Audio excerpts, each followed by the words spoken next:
rankings are out. Quarterback, wide receiver, offensive line. But the real upset, we weren't number one in podcasting.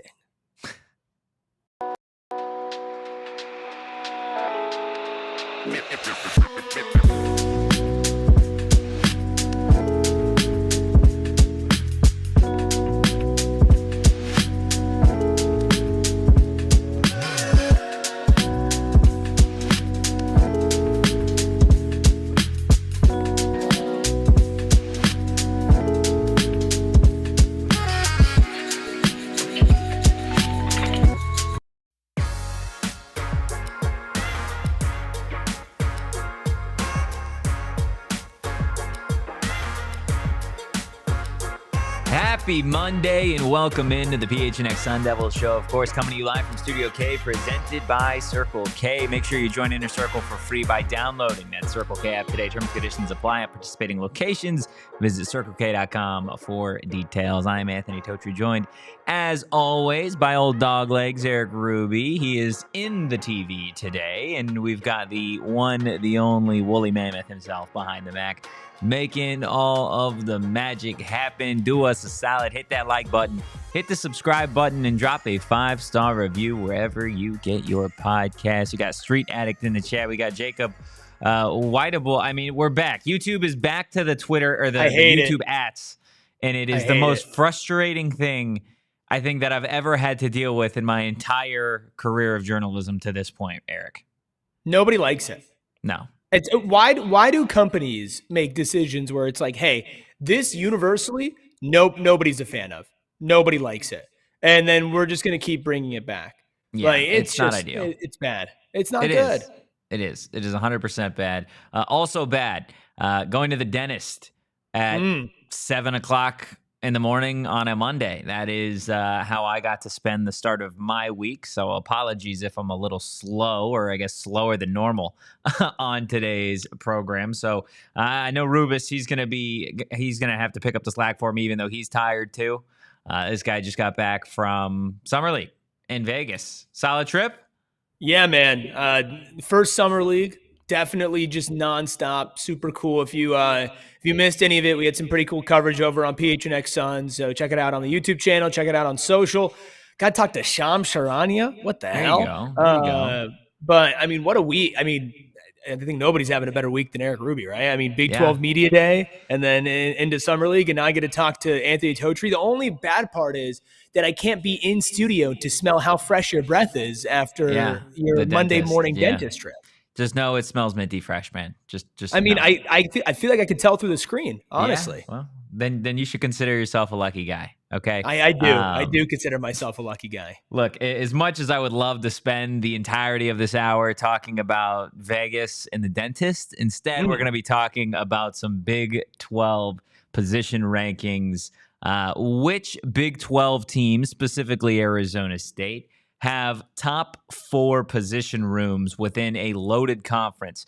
We know, just before we go individually into each position room, Erik, we know that in terms of quarterbacks, there are some top tier guys. We know in terms of wide receivers, there's some big returning names, also some interesting transfers that landed on Big 12 squads. You kick it to the defensive side of the ball, it feels a little bit more open, right? You had Kansas, you had some other teams that maybe lost some top-tier talent, specifically on the back end. What do those groups look like? And then at the tail end of today's show, I want to have a little conversation with Erik about where would these coaches rank, right? We didn't necessarily go one by one in terms of coaches in our position groups, but I think it is an interesting point of conversation at the tail end of today's show. But you got to start it where everybody wants to, and that is, of course, under center or in the shotgun with those Big 12 quarterbacks. Now, Rubus, I'll give you a get-out-of-jail-free card.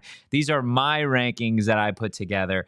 So if they're wrong by the time the season rolls around or halfway through, you don't have to go set Erik Ruby's house on fire. You could just slide in my DMs and tell me that I don't know anything. Does that work? That work for you, Rubus? I mean, I love this. This is perfect for me. Just I'm setting the bar high here, okay? But but I also wanted on the record that if you're right, that we collaborated on this. We collaborated. Okay. This is collectively what PHNX Sun Devils thinks. But if you're wrong, this is all you. Okay. That worked for you, Noah? Yeah, sure. Yeah. Why don't we just make him the scapegoat? I guess we could do that. Technically, he did make the graphics. And by the way, Woolly Mammoth is a great, great nickname for him. Is. That's awesome. It is. Thankfully for everybody in the Big 12, the San Francisco 49ers are no longer in this conference.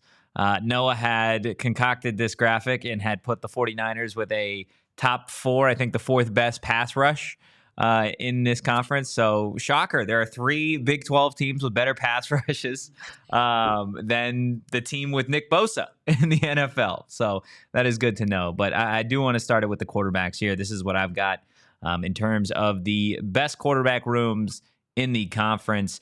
ASU, far and away, I think the best room, and of course, this is going to be a top-heavy conversation. Sam Leavitt is the guy. He's going to be a Heisman contender throughout the season, and I feel pretty confident in where Sam Leavitt is placed in this conversation. Number 2, I think that is really where the next conversation starts, right? There are a lot of folks that have Avery Johnson in this slot. There are a lot of folks that have Sawyer Robertson in this place. I do not. I have Rocco Becht. Erik, you know that I am somebody that is a big believer in if you've been there and you've shown me that you can do it, then I'm going to give you the benefit of the doubt. And Rocco Becht was a guy for Iowa State last season that was there in the Big 12 championship. Not the best performance in the world, but ultimately, Erik, he led the Cyclones there. Yeah, I mean, I'm a big Rocco Becht guy, even from the beginning of last year. And I like Avery Johnson, I like Sawyer Robertson, and obviously we'll get to them in a sec. I think all of them have a conversation. You know, I think 2 through 4, as far as the quarterback conversation's close. And I don't think that there's like this massive fall off from Sam Leavitt. I do think that Sam Leavitt is number 1 though. But I think with Rocco, with the team success, and I think that he might, though, be the least insulated to continue his success from last year, considering that he lost 2 1,000-yard wide receivers. You have to wonder now, it's like, was that on you, Rocco? Like, were you the guy who put these 2 in the league, or were they kind of helping you out? I think that he might have the biggest test out of all of them, but I think out of respect, putting him at 2 makes sense. Yeah, I 100% agree. I think there's going to be a lot of eyes on that Cyclone offense to see if Rocco Becht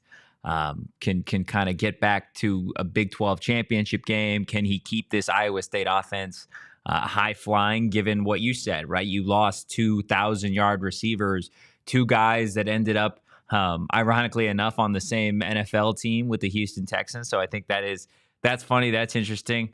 But at the end of the day, there is going to be a lot of pressure on Rocco Becht to repeat his success over the last couple of seasons at Iowa State. But I do have Avery Johnson, the Kansas State quarterback, at number 3, and then Baylor's Sawyer Robertson at number 4 on my list here. We've talked about both of these guys. There's a lot of hype going into the season. I think both of these guys still need to improve a little bit. And I guess you could say every quarterback and every player needs to improve. But specifically looking at Avery Johnson, I just want to see more through the air. This is a guy that relied a lot on his legs last season. Don't get me wrong, threw 25 touchdowns, threw for 2,700 yards. But I'd like to see him grow more as a true passing quarterback, and maybe utilizing those legs as a second option. And then Sawyer Robertson, another guy that I just want to see do it for a full year, right? This isn't somebody that going into last season was pegged to be a starting quarterback. DeQuan Finn, a Toledo transfer, was actually set to be the Baylor starting quarterback.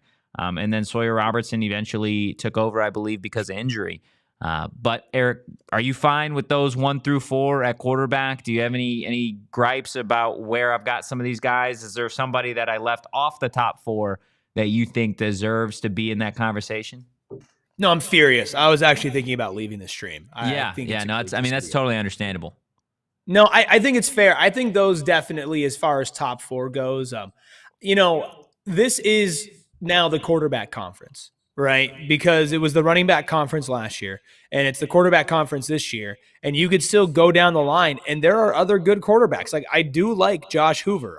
I'm not out on Brendan Sorsby, right? Like, Devin Dampier is interesting if he can translate his play to a power 4 level, right? I mean, obviously, U of A guys are super high on Noah Fafita, Connor Weigman. Now, over at Houston, can he get a better situation for him and maybe try to take that offense that was so slacking to the next level?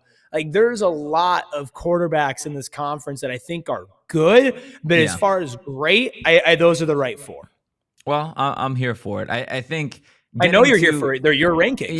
yeah. Look, like I said, a little slow today. Just bear with me, okay? Getting to the running backs, I think the most interesting position conversation in this conference, given the fact that to our discussion on Friday, just about every team lost their main go-to workhorse, and now heading into 2025, looking to replace that. Now, there are some teams that don't have to replace it, and that is partly why they are atop the running back rankings in this list. Starting with number 1, I do have the Baylor Bears. Bryson Washington was a true freshman running back last year. I guess not a true freshman, a redshirt freshman running back a season ago for Baylor. 6 foot, 203 pounds, decent size for a running back. Over 1,000 yards on the ground, 12 touchdowns, 22 catches. Like, he had a really solid season for a redshirt freshman running back in this conference. If he was doing this in the Pac-12 or if he was doing this in the ACC, I think more people would have taken notice because you wouldn't have had as many dominant running backs as you did have in the Big 12 last year that were really just outshining him. West Virginia at number 2, they bring back Jaheim White, who has been in college football now for a couple seasons, back-to-back 800-plus yard years, 11 total touchdowns on the ground for Jaheim White in his last 2 seasons. That's why I've got Baylor and West Virginia at 1-2, respectively. I believe those are the 2 running backs that also landed on the Big 12 preseason all-conference team. Texas Tech sitting pretty at number 3. We talked about their transfer from USC. Another running back I really like. And then, of course, you got Arizona State sitting at number 4. I know there are going to be some folks in the Big 12 that probably think that's a little too high for the Sun Devils, given the fact they lost Cam Scadaboo. Erik, we know this is a deep room, though. It is a really deep room. It's going to be fascinating how Arizona State's room plays out. And if there is a true number 1, if it really is a 2-headed monster, a 3-headed monster, where does Raleek Brown take it? I mean, as far as depth goes, Arizona State's running back room, you've got a bunch of guys that eventually, they might be able to earn running back 1 status. Yeah. And I don't think you could say that about a ton of other teams in the Big 12. With West Virginia, they're going to run the ball a ton, probably the most in the conference. And with Baylor, you've got the most proven guy that's also the youngest and kind of has the biggest potential to jump up. Like Texas Tech, you're going to be banking on a transfer. Arizona State, you've got a returner who hasn't proven as much. And then you also have a transfer who's proven a ton. I mean, literally, as far as statistics speak, one of the best running backs in the Big 12 as far as returning production from last year.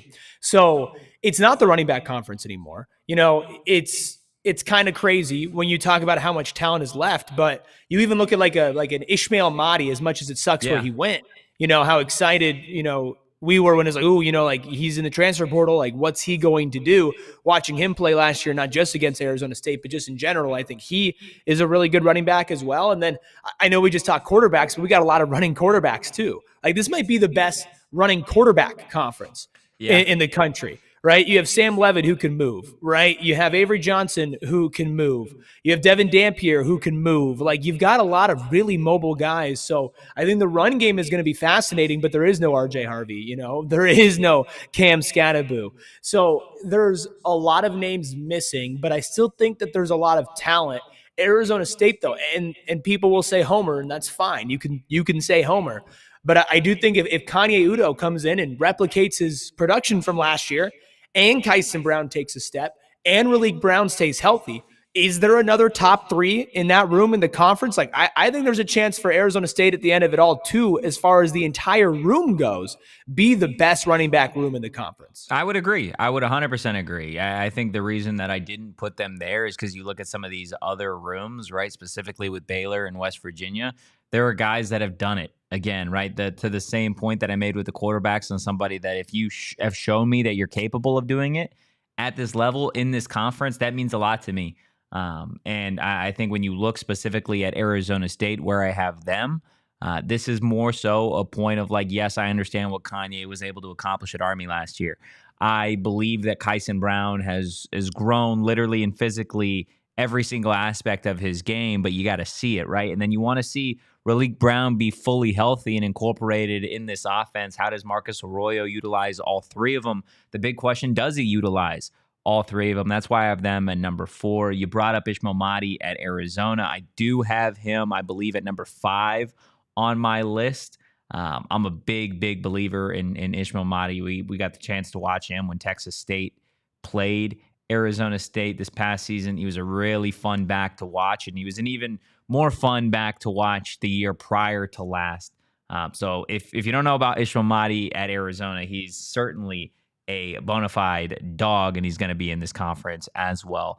Moving on to the final piece of the offensive trio, of course, got quarterback, running back, and then wide receiver to fill it all out. And there's no question here. Jordyn Tyson leads the way for Arizona State to have the number 1 wide receiver room in this conference. Again, you could say it's bias, whatever. Doesn't really make a difference to me. Jordyn Tyson is a top 3 wide receiver in college football. The more that people are having this conversation, Erik, the more people I see that actually have Jordyn Tyson as the number 2 wide receiver in college football ahead of Alabama's Ryan Williams. I don't know if I'd go that far just yet, but this is about the room in general. This is a team that brought in an Alabama transfer, Jaron Hamilton. They added a guy in Fresno State's Jalen Moss. You know about Malik McClain. The list goes on and on for the Sun Devils. You look across the board, you got some guys at Texas. Micah Hudson's a big name to watch this season. Caleb Douglas, Coy Eakin. That Texas Tech wide receiver room is going to be special. And then Kansas State and Baylor also jumping in, adding some pieces from the portal and returning some talent as well. How do you feel about these 4, Erik?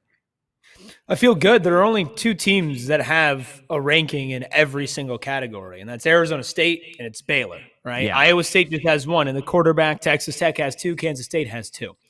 With Arizona State, though, this I think might be their most dominant win, and I like Sam Leavitt at 1 at quarterback, and I do think that he is the best quarterback in the conference. But that being said, there's an argument that Arizona State not only has the best top-heavy wide receiver room, in Jordyn Tyson, but also has the deepest, because there is such a plethora of talent there. There's internal talent that's developed. There's external talent. There's long shots on former 5-stars. There's, productive players from lower level schools that have transferred in. There's transfers that were there last year, like Malik McClain, who have come in and have all the talent in the world and all the physical attributes in the world to come in and contribute if he does get on the field. And you even have like some sneaky talent too, like as a Zechariah Sample or a Derek Eusebio, right? Like the list goes on and on and on and on and on and on and on. And at the end of the day, it starts with Jordyn Tyson, right? I think, putting him above Ryan Williams as of right now, I understand that's a little lofty. Mm-hmm. I understand that this is probably not going to happen, but I would be lying to you if I did not tell you that I think that there is a chance that he could win the Biletnikoff this year. Now, would I put money on it? No, I wouldn't. I would put money on the Ohio State kid, Jeremiah Smith, or Ryan Williams out of Alabama, and I think that's fair. But I think it would be a lie if I told you that Jordyn Tyson's ceiling is not the best wide receiver in college football.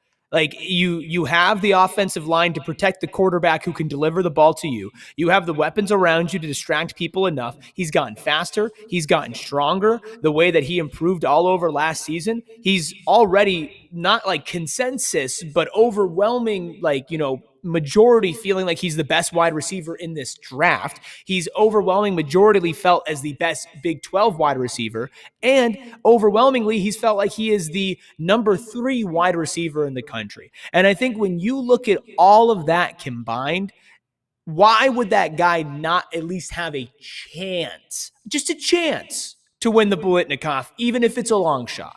Yeah, do we feel like Jordyn Tyson he's got a little bit of a chip on his shoulder, or should he even have a little bit of a chip on his shoulder? Because this is a guy that put together just ungodly numbers down the stretch for Arizona State on their trip to a Big 12 championship, on their way to the college football playoff. And he was right there and didn't get to play in either one of those games and still put up silly video game-like numbers. And here we are at the end of the season talking about guys, specifically one in Ryan Williams, who, again, statistically didn't come anywhere near what Jordyn Tyson did. And then with all due respect to Jeremiah Smith, a little bit of a younger talent at Ohio State. Now, I'm not saying that I believe one way or the other, right? I'm not saying that Ryan Williams or Jeremiah Smith is getting too much love or too much hype. I think those guys are dogs. I think if all three of these guys were eligible for this year's draft, I think all three of them would go in the top 10, with Jeremiah Smith probably going number 1 overall in all reality. But I feel like if I'm Jordyn Tyson, again, maybe this is just my way of thinking versus the way that he thinks, and I'd love to get your thoughts on it, Erik. Like, I'm upset. I'm pissed, right? Like, I am a reigning conference champion, which, guess what? Alabama's Ryan Williams can't say that, right? I'm a guy that has been the number 1 wide receiver here. I've got the best quarterback out of the 3 teams. And, like, in reality, I'm older. I've done it, right? Like, I feel like Jordyn Tyson, maybe on a national perspective, I don't want to say isn't getting enough love, but I feel like there are a lot of people that are very quick to just be like, it's Jeremiah Smith, Ryan Williams. Next tier is Jordyn Tyson. Well, you want to know my thoughts? I'll give you my thoughts, but I will do that right after our first break.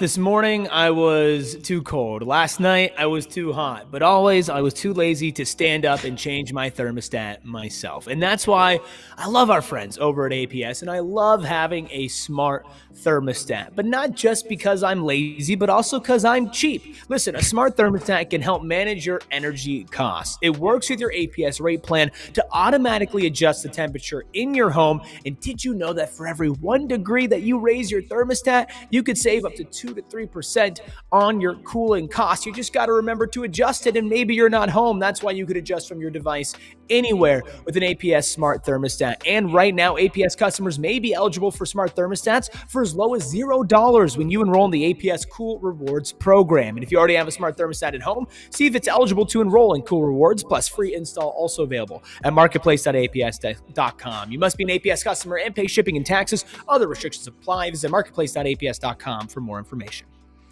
It is officially hat season, with it being a million degrees outside and the sun always being out. Make sure you go get yourself a branded Bills hat. Look, they got everything you need. Whether you need snapbacks, truckers, fitteds, beanies, tees, Branded Bills has you covered with performance, style, and my personal favorite part about the hats is they're just breathable, right? Like, with the little holes that they got in the top of them, you're outside, whether you're golfing, you're by the pool, you're on a run, you're going to the gym, doesn't matter. It feels like the head can actually breathe. There are a lot of hats that it just, once it's on your head, there's no ventilation. There's no air whatsoever. That is not the case when it comes to our friends over at Branded Bills. Make sure you head to brandedbills.com and use code BBPHNX for 15% off your first order. Also, 12 days from now,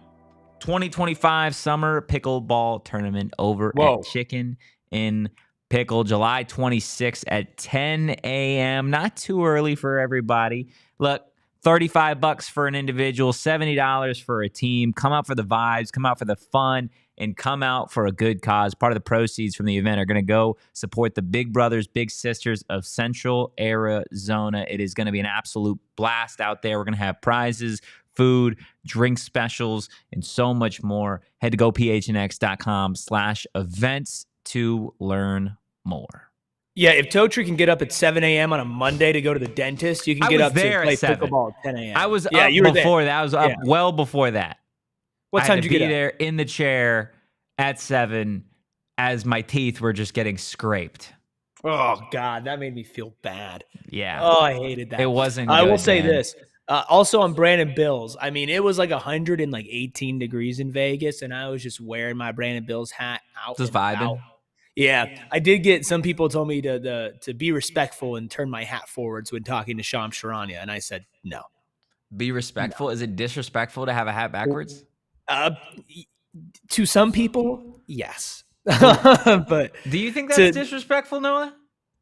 I mean, sometimes in a professional setting, I'd probably just not have the hat on. Yeah, but I think it depends on the setting.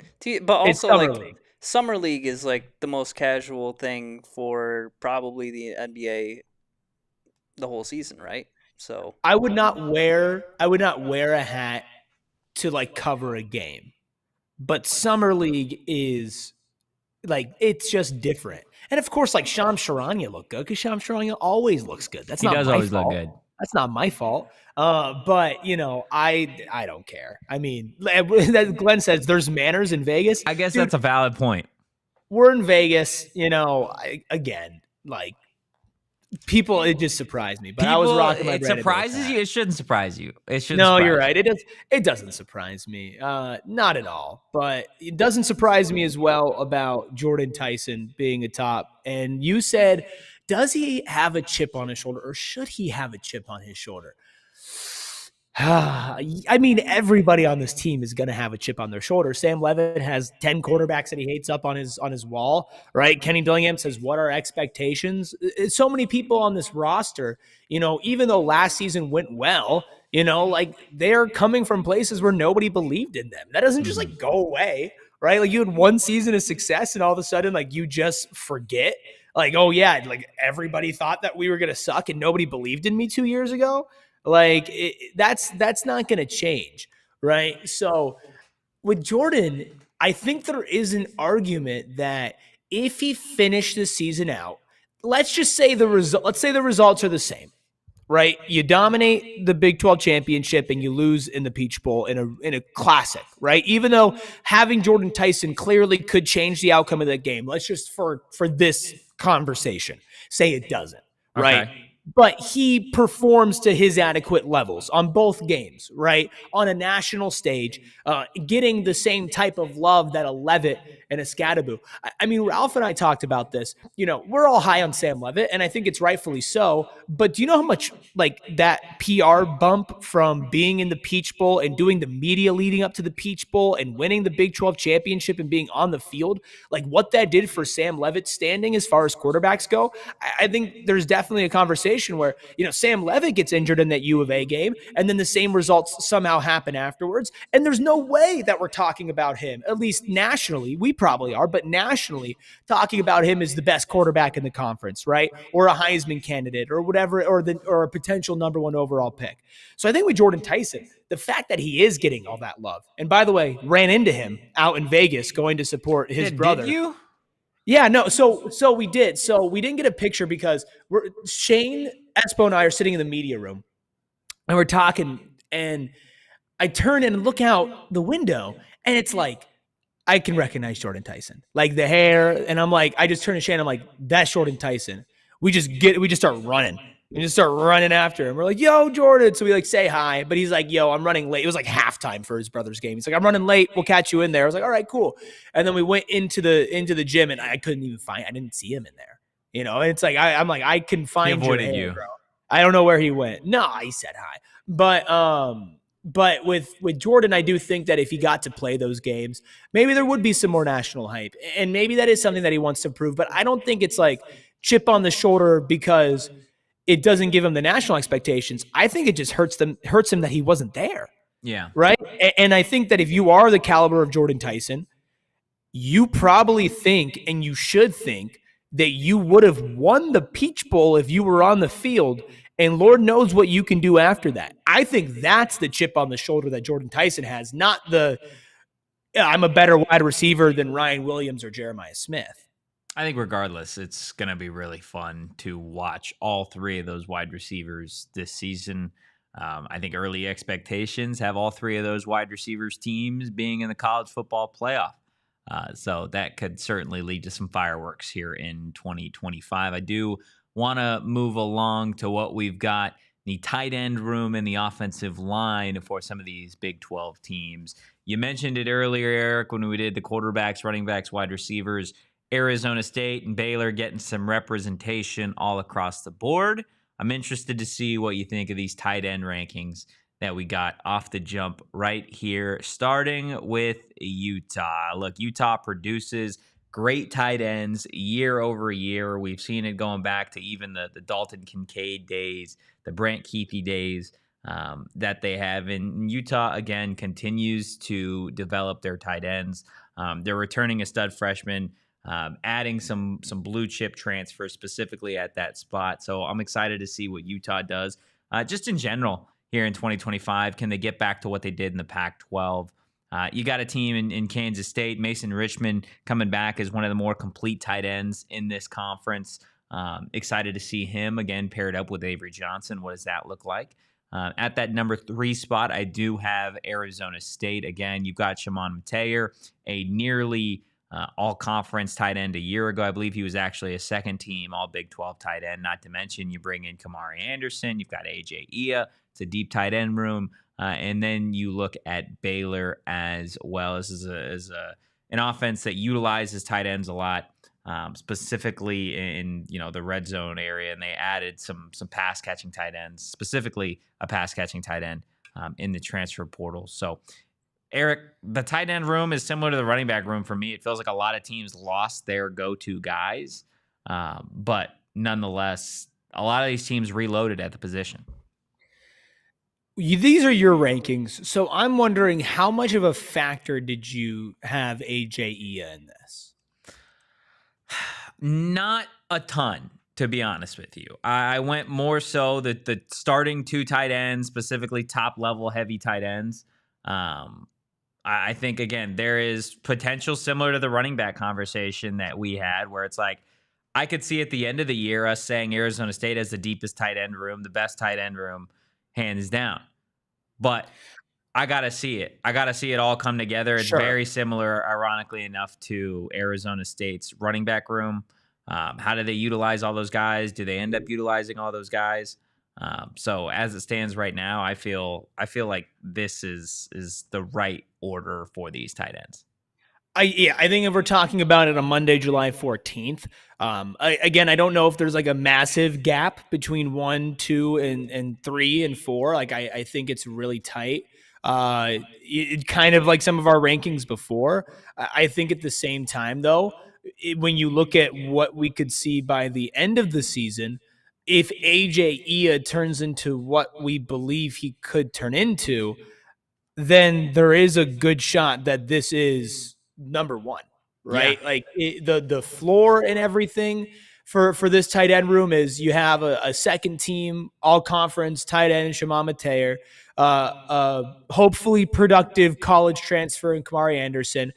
You also have Jaden Fortier, who's a complete unknown, who's kind of in that wide receiver tight end, kind of combo with his body and his skill set. Maybe the room for the Sun Devils, I guess running back's interesting, that has the biggest room to jump out of all of this. And I think they're still top 4, and in your opinion, top 3 as well, like as a baseline. As far as everybody else though goes, I mean, Utah, I know we say Arizona State is tight end you. Like Utah also can put their hat in the ring for that conversation. And Kansas State is interesting too. I think it's very clear that there's going to be a couple of just absolutely elite offenses in the Big 12. Yeah. And I think Arizona State's will be the best, but Kansas State and Baylor, I think as far as just overall offenses go, are going to be some of the best in the country. And that is going to be excited to see where do these positional groups end up ranking out when we're not talking about them a month and a half before the season starts. Yeah, I think there are going to be a lot of people that see these tight end rankings specifically, and they see Utah where they are, and they're going to be like, okay, but Arizona State had Shimon, right? Like Utah lost their starting tight end, to my knowledge. I believe Landon King, he had transferred to Duke. But you look at what this program has built specifically at the tight end position, how they utilize their tight ends, how they develop their tight ends. Dalen Bentley, he's more of a blocker for Utah. That's just more the style that he has played with in the past. Regardless, though, I'm really excited to see him potentially take that next jump for the Utes here in 2025. And overall, again, you've got the Kansas States, you've got some of those other programs in there. Like, I don't think tight end is like boom, clearing away one team, in all honesty, like some of these other positions are, that you could make the argument for quarterback. You could make the argument, okay, it's Baylor or West Virginia for running back, or Arizona State, Texas Tech at wide receiver. Like tight end does feel like it's a little bit more up in the air for a lot of these teams. But something that doesn't feel up in the air, Erik, is the offensive line for me. Again, specifically at the number 1 spot, I've got Utah. This is a team that is returning the best offensive lineman in the conference. This is a guy that is going to be likely a first-round pick when it's all said and done. And Spencer Fano, he was an all-conference so big. offensive lineman last year. He's a preseason all-conference lineman this year. So I've got Utah at 1, Kansas State at 2, UCF at 3, West Virginia at 4. I think you could make the argument that Kansas should be in there as well within that 1 through 5 spot. I think you could interchange them maybe with either UCF or West Virginia. They're returning an all-conference offensive lineman as well. But again, this just kind of goes back to teams that just realistically have a style of how they like to play. In Utah, man, they impose their will. They've done it for as long as Whittingham has been there. Not to mention, they added guys in the portal and they're returning an all-conference lineman. So I know you joke about me being a Ben Coleman hater, but I think we got to throw that at you now, my guy. Where do you have Arizona State in all this if you don't have them in their top 5? When the list was all said and done, because I had sent 5 for these, but I think this graphic only was capable of doing 4. I did have ASU in the 5 spot, but the more that I've been thinking about it, the more I think Kansas probably deserves to be in that spot. I think ASU at 6 is not a bad spot for this offensive line, considering we don't know who's starting at right tackle. Is it going to be a Hannah Chor who missed all of spring ball? Is it going to be Jalen Clem, who didn't play all last season but was on a really good Washington team a few years ago? You talk about the left side of that offensive line, specifically at left tackle with Josh Atkins. Does he make a big jump forward? Does he improve from what he did last year? Was last year the ceiling of what Josh Atkins can be? And then you lose Ben Coleman at guard because now you're playing him at tackle or you're playing him at center. You don't have Leaf Fautanu anymore. I think I have confidence in this offensive line, but I think it's still fair to have some questions to see how it all really, just mixes and matches together. No, I agree with you, but you just kind of threw the same thing at me when I said that same thing like 3 weeks ago. So I had to return the favor. No, that's valid. Yeah, I think it's fair. I think out of all of the rooms on offense, the offensive line has the most questions, right? I mean, the running back room lost Cam Scadaboo. They lost the best player, right? Like you could argue that the offensive line lost the second best player that was departing from Arizona State last year and Leaf Fautanu, right?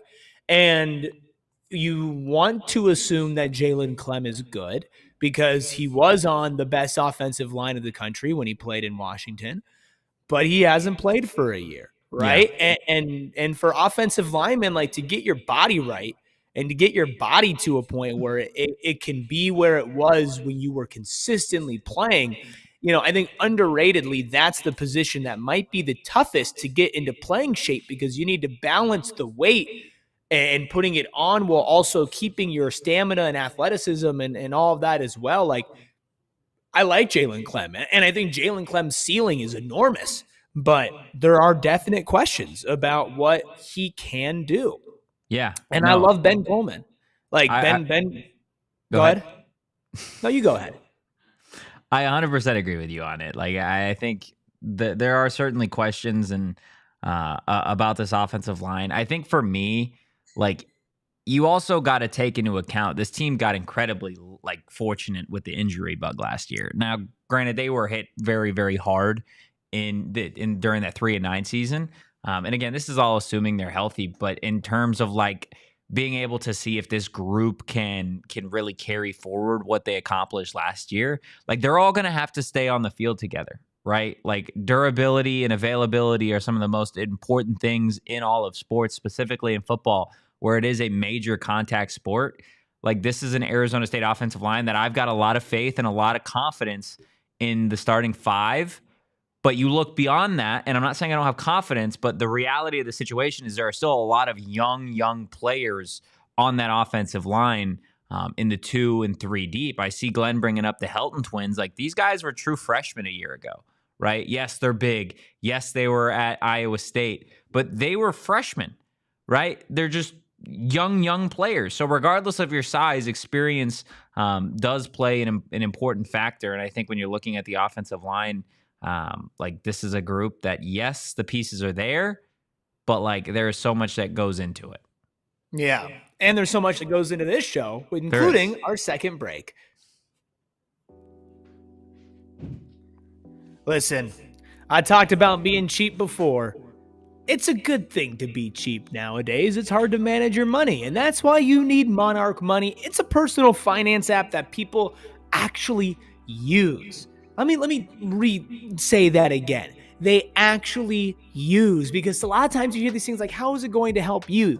Well, Monarch Money is going to help you keep all your accounts, credit cards, investments in one place. You'll always know where your money stands without the hassle. It's the top recommended personal finance app by users and experts with over 30,000 five-star reviews. Named Wall Street Journal's best budgeting app of 2025. Helps you manage your money in your busy life and stay focused on your goals. Get control over your overall finances with Monarch Money and use code PHNX at monarchmoney.com in your browser for half off your first year. That's 50% off your first year at monarchmoney.com with code PHNX. Look, Erik, you were just talking about being able to control your money and take care of it, right? And I think when it comes to Mountain America Credit Union, our next partner, they're going to help you do just that, right? By doing this, stretching your dollar, each and every one, and they're helping you do it with their rewards credit card program. You guys can get 2 times the points on rewards credit card purchases through July 31st. So still 17 days to take advantage of that. And you can use your Mountain America rewards card and watch the points pile up. It is phenomenal for all of the essentials, literally gas, groceries, travel, home projects, and all other purchases. Again, this promotion is an easy way to stretch your dollar since you guys are going to earn twice as many rewards. That is right, twice as many rewards. So what are we talking about when we say rewards? Well, travel rebates, gift cards, event tickets, and so much more. Details at macu.com/double.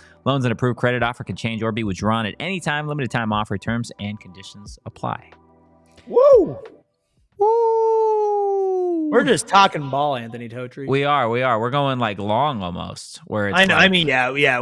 We're so entrenched talking about the trenches that we were like 10 minutes late for a break. Yeah, but that's okay. I know. It's what we do. How about this little teaser for all the folks at home? Next break's gonna come at you pretty fast, but we'll keep talking. It is. Don't worry about it. We're not cutting anything short. Hit that like button. Hit the subscribe button again. If you're listening on audio, please do us a solid. Hit that 5-star review button. It goes a long way for us. It does. We've done a lot of episodes and we'd love it if you guys listen every day and would give us a 5-star review. Look, we have done the offenses. Let's go ahead and get into the defensive side of the ball here in the Big 12. Erik, we can go ahead and kick things off with let's do the pass rush. Let's to start this one off. I don't know, again, where this graphic, screw it. We'll go run defense. We'll go in order of how the graphic's up there. Shocker, Utah at 1 as well here. They own the trenches. Big 12 fans aren't going to like it because of what they saw last year. Believe me, Utah's got one hell of a run defense. ASU, though, right behind them at number 2. Iowa State at 3, Cincinnati at 4. Talking Arizona State. Erik, this is a team in the Sun Devil defense that really improved game over game in terms of run defense. One of the best run defenses in the conference last year. And you saw it really, really come into play in that CFP game against Texas. Some of those running backs, Contravion Wisner wasn't able to really get free against ASU. The same goes for Jaden Blue. And as we know, the Sun Devils bringing back a ton of talent in that front 7.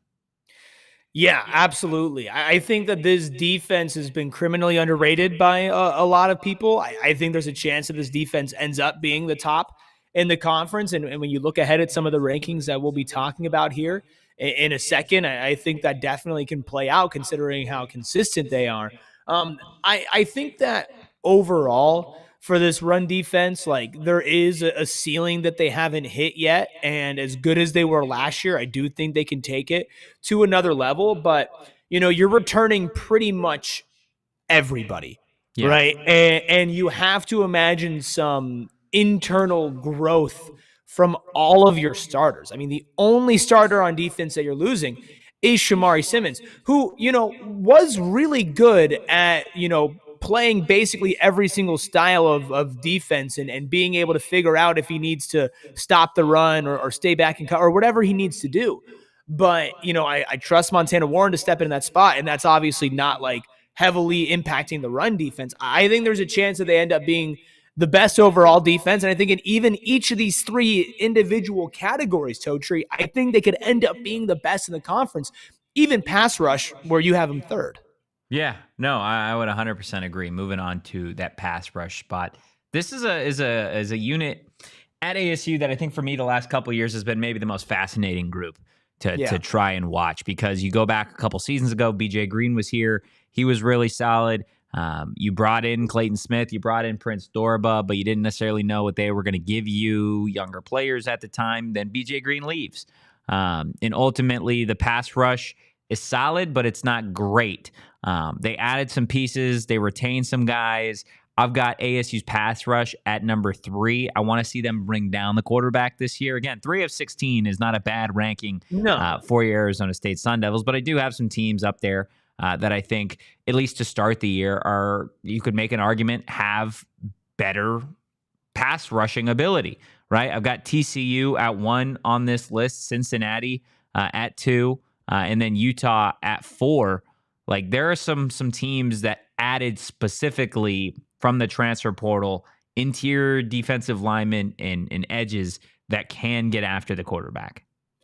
Yeah, and I do think that was something that even Clayton Smith talked to us about at Big 12 Media Day, was like, that's an improvement that he needs to make. Like, his job is get to the quarterback. And I do wonder if, hopefully, obviously, knock on wood, they go into the season with a fully healthy unit and they don't start kind of from behind, not having Prince Dorba and then adding him and then him not really being where you expected him to be. And it's like, if that's just one cog that's greased a little better, it's not as squeaky when you're starting the season, I think there's a clear chance that they could just end up, fixing that pretty easily just by everybody getting a little bit better and hitting the ground running with Prince Dorba and that chemistry that they had built and that they had to develop throughout that season. So I'm looking at Clayton Smith and saying, can you finish the play? Right? I'm looking at even CJ Fight and saying, like, are you going to be dominant to the point where we are talking about you as a top draft pick, right? A day 1 draft pick, I think, is a ceiling. And then, you get to Prince Dorba and you look at what you expected out of Prince Dorba last year. I think a lot of us expected him to be in the conversation for best player on the defense. And if you're having that conversation right now, and it's not because Prince Dorba was bad, but just because of how many other people stepped up, he's not in that conversation. And if we're talking about like internal motivation, he is certainly somebody who I think could put himself in that conversation, who's not in it right now going to that. And that is what elevates this pass rush to number 1. And don't sleep on Joshua Shanklin, the JUCO edge they added. Look, we'll get to the secondary and the coaches right after our final break. Look, we told y'all it was going to be fast, but it's also fast when you want to get flooring installed by Empire today, because you don't have to wait 6 months after they do their free in-home estimate. Guess what? You get it. There you go. Clear, upfront, all-inclusive pricing, and then installation as soon as the next day. But it's not just about the convenience. It's not just about the clear, upfront pricing or the $350 off. It's the fact that you have dedicated flooring experts, flooring professionals who actually know what they're talking about. Listen, you want your Big 12 analysts to know ball. That's why you come here. You want your flooring experts to know about flooring. That's why you go to Empire today and not one of those dumb big box stores. No. So listen, all you got to do right now is schedule a free in-home estimate, and some things are better off at home. PHNX listeners can receive a $350 off discount when using promo code PHNX. That's right, $350 off when using code PHNX. Restrictions apply. Visit empireday.com/PHNX for full details. Look, sometimes I like to do these creative little transitions into ad reads, but I'm going to just keep it a buck with y'all. Circle K, you shouldn't be going to any other gas station. Like, I don't really know why you would, because Circle K, they've got the best deals. It feels like they always have the cheapest prices when it comes to gas. They've got great food, great snacks, great vibes, and they got about 1 million locations everywhere. I don't know why you wouldn't go to Circle K. Look, on top of all of the cheap snacks and drinks, they're trying to help you save money every single day with Inner Circle. It's their free membership program. Super easy to get enrolled. Download the app, email, phone number, boom. That's it. You're a member. Next time you pull up to the pump, type in your digits, and you're saving 25 cents per gallon on your first 5 fill-ups. Again, join Inner Circle for free by downloading the Circle K app today. Terms and conditions apply at participating locations. Visit CircleK.com for details. Glenn says we made the top 5 podcast ranking. Good. I mean, huge. It's huge news. About time. It's about time. I'm going to bring that into the next contract negotiation that we have. I think you should too. Yeah. I got to talk to somebody. Yeah, you got to talk to somebody. Wooly, are you getting paid? No, I pay them. You pay them to work. Wow. I love the opportunity. Yeah. We're gonna have to sit down with you afterwards, and have some discussions. No, you got to stop paying them. You got to start paying us. Yeah. Oh, okay. Yeah, okay. Yeah. So I can just transfer the same amount, or do I pay more? Split 80-20. 80-20. 80 for me, 20 for Erik. Whoa. And then we should be good. Is that added on top of what I pay them? No. You just don't pay them at all. Oh. Yeah, here's what we'll do. You report to us now. Okay. So you could do 80-20 for our separate payment, and then you can give me 100% of what you've been giving them, and I'll make sure they get that for you. I won't even charge you any extra. I'll just make sure that gets to their hands. You just got to give me all of it. Do I still get coupons for Circle K? Yes. I mean, everybody does, but yes. Yeah. Okay. There you go. Look, let's go ahead and get to the final rankings that I've got here, and that is for the secondary in the Big 12. Last season, the secondaries were all jumbled, to be honest with you. Groups that were supposed to be good were bad. Groups that were supposed to be mid were great. And somewhere in between, one thing's for sure, Iowa State was the best Big 12 secondary a year ago, allowed the fewest passing yards per game. And Erik, they returned just about everybody in that secondary. Maybe one of the best coached position rooms across this conference. ASU at 2, a lot of returners there. You lose your nickel corner in Shamari, but I've got faith in Montana. Not to mention, you still got Javen and Keith on the perimeter, Xavier and Miles Rouser on the back end. The coverage will be fine. Kansas at 3, Utah at 4. How do we feel about the secondaries? I'm a little shocked that you put Kansas there. Really? They lost Kobe and Melo. But they lost. Look, Melo Dotson and Kobe Bryant were really, really good. Don't get me wrong. Yes. But that is a group that wildly underperformed last season. Like, in all honesty, I think Kansas is a little bit of a slept-on secondary going into this season, simply because people are doing exactly what you're saying. They're like, oh, they lost their two best guys. Right? And they weren't that, like, they were not as good as they should have been last year. I mean, maybe they're better than expected, but 3? Yes, I have them at 3. I think you just hate the Jayhawks. I think that's what it is. To be scary mascot. Scary man. Well, you're scared of Big J? Oh, it's like the old school Big J. Old school Big J. Old school Big J. Yeah, that is understandable. But again, I think part of the reason why this secondary wasn't very good last year is because the rest of the defense was pretty ass. Like it just honestly, like, it was right. Like, the front 7 wasn't good. They were always playing from behind. Like, it was just bad.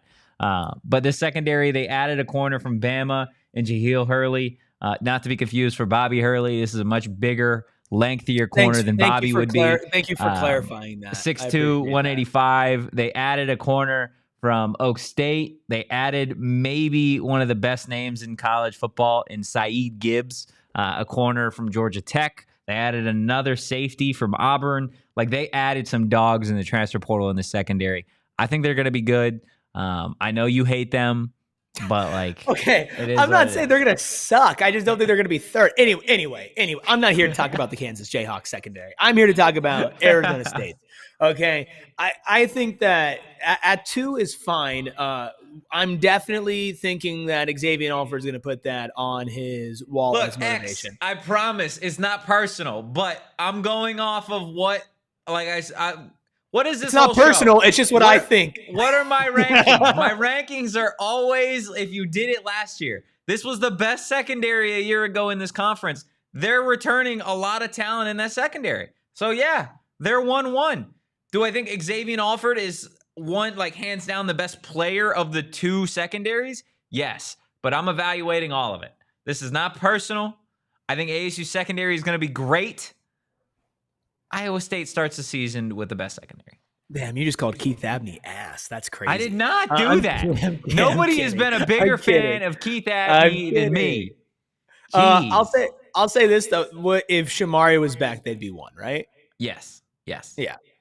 I mean, and I like Montana. He is the I would say the biggest question mark. He is the only question mark. He is the only question on the mark. defense, right? And to have the only question mark at starting on your defense is that nickel spot, right? And what happens even beyond Montana, because Montana was really good when he was on the field, during the season last year. And I know the Peach Bowl wasn't his best work, but when he was cycling in and playing on this defense, like that was good play from him. What goes on beyond Montana Ward as well, guys. Okay, let's leave Totri alone. We don't need to. I feel like Totri. I, of all people, I'm always like ASU. Like Noah was in the back making the graphic, and it was like, dude, you got ASU on a lot of these. And if all of them, if this was to go like top 5, like it would have been like in every single category. Yep. Right. Again, there are 16 teams in this conference. There are not many folks that are as high on Arizona State as Erik, Ruby, and I. But I've got to at times show a little respect to some of these other Big 12 teams. I'm not choosing violence. The dentist, that they chose violence this morning. Okay, is that were you thinking about this while you're getting your teeth scraped? Like, is that why? I wasn't. In all honesty, I wasn't thinking about it till I came home. Like I just couldn't. I don't know if you could see it in my face, but I feel like I was beat today. Like the dentist harmed me. They harmed me. All right. But he got raced. I got beat up at the dentist. I got beat by my dentist today. Okay. Let's play a game. Okay. Let's say Montana Warren is 80% Shamari Simmons, and the depth behind him is serviceable. Mm-hmm. Is Arizona State number 1? No. 85%. No. Because 90%. again, look back to last year, right? They had Shamari last year. They had everybody in that secondary is the exact same starting. And Iowa State was still a better statistical secondary against the pass than Arizona State was. Again, I feel like ASU has the best individual player in that secondary, in Xavier Alford. I think Xavier Alford's an all-American type of player. As a unit, and this doesn't even necessarily have to do with like individual talent, that group for the Cyclones plays really, really well together. You saw it, right? Now, I will say, if Montana Warren exceeds expectations and Miles Rouser and Keith Abney and Javen Robinson like put it together, I think they can be a better group. But I don't think it's just us looking at Montana saying, hey, you have to replicate what Shamari did for this defense to be the best secondary in the conference. I think everybody needs to elevate their game in this secondary for that to be the case, because Iowa State, they were the best secondary in 2024 in the Big 12. Till they saw Xavier Guillory. Okay. That's true. As we're heading into overtime here, if you're watching on TV, just a reminder to always check out the party over at gophnx.com. Overtime. Totri, real quick, where would you have Arizona State's coaching staff in your rankings? 1-1. Yeah, it's 1-1. The most dominant 1-1 out of all of these, right? Yeah, 100%. This staff runs circles around the other staffs. Who's the second best coaching staff in this conference? Ooh, that's a better question. I think it might be Iowa State. You think Iowa State? I really like their coaching staff over there. I think they've done a fantastic job. I think that's a fair play there. I think you could also make an argument for TCU. TCU's got a really, really interesting staff. Again, they're just a couple years removed from playing in a national championship game. Oklahoma State is an interesting one. I know they were bad last year, but Mike Gundy has been a great coach in college football. You look at Utah, again, another team that had a bad year, but Kyle Whittingham is a college football Hall of Famer at the head coach spot. So, like, there are some really, really interesting pulls here. But, yeah, I think far and away, Arizona State's 1. I think Iowa State is a solid 2 in that spot. And then Kansas State, I think, is a team that needs to be mentioned in there as well. You're a big Kansas State guy. I wouldn't say I'm a big Kansas State guy. I think that they're a well-coached team. Yeah. Sue me. I like Kalani. BYU seems solid on coaching for up and coming. Yeah. Yeah, I mean, BYU was a top 10 team last year. Yeah. Until they won. 100% were. Sharon also saying after the Big 12 championship thrashing that she would not have their defense over ASU's. It's totally fair. Like I said, if you have problems with my rankings, just blame it on my dentist. Like, it's that simple, to be completely honest with you. Guys, that is going to do it for today's episode of the PHNX Sun Devils show. Make sure you hit that like button and the subscribe button on your way out. If you enjoyed today's content, give us a follow at PHNX_Sun Devils. You can follow me at Anthony_Totri. You could follow my passenger princess, Erik Ruby, at Erik Ruby on social. That's Erik with a K. You can follow the Woolly Mammoth, also known as Noah Woolbrecht, somewhere deep, deep in the voids on the internet, never to be found. And tomorrow, we are not going to be doing a normal show at 1 p.m. Instead, you guys will have the pleasure of seeing the What If Top 10 Moments in Arizona State History. We've got 10 amazing, amazing moments, or I guess not amazing moments if we're talking about what ifs for Arizona State. Regardless, it's going to be a fun hour-long show tomorrow evening at 7 p.m. Make sure you're there. It's going to be an absolute blast. Again, make sure you're subscribed to PHNX Sports because that's where it will be, again, 7 p.m. on Tuesday. But in the meantime, go Devils. Peace. We all silly like the mayor.